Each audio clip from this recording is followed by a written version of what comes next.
First projection we're going to do is AP Lumbar Spine. This is done on your 14 by 17 inch cassette if you're working with CR. We're just going to open this up, put this in lengthwise.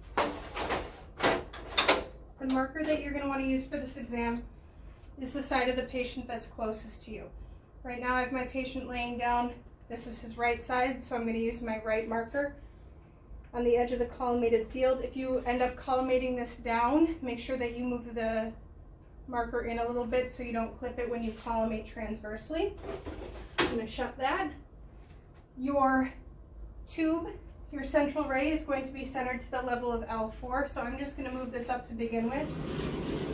And I'm going to do the thing I tell you guys to do all the time. Touch the tube, touch the bucky. So I'm going to get my tube lined up with my bucky. And now that those two things are aligned, and I am in detent, make sure that this isn't sitting out of detent. Now that all of that is aligned, all I have to do is center my patient and move him as necessary.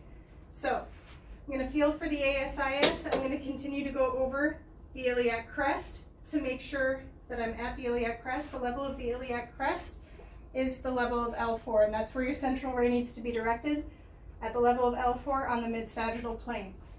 The other thing that you should always do is come to the top of the patient's head. Feel right at that jugular notch. That's going to be your MSP reference.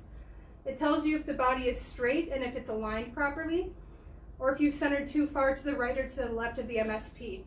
It also gives you the opportunity to take the patient and shift them if necessary. For example, if my patient had the shoulders to the right and the feet to the left, I could move my patient back or forth to make sure that they're in a completely straight line from top to bottom. Okay? Now that I'm happy with where this is centered, I'm going to take the patient's legs. I'm going to have them bend their knees up, both sides. Resting flat. That takes the lordotic curvature of the lumbar spine and flattens it against the tabletop so that the joint spaces will be visualized open. Again, I want to make sure that the patient's arms are out of the way. If they put them across their body, there's potential for this to be in our light field, which we don't want happening, so I always leave mine to the side. Make sure that your SID is set to 40 inches for the bucky.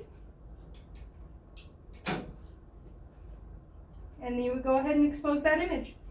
That is your AP lumbar spine.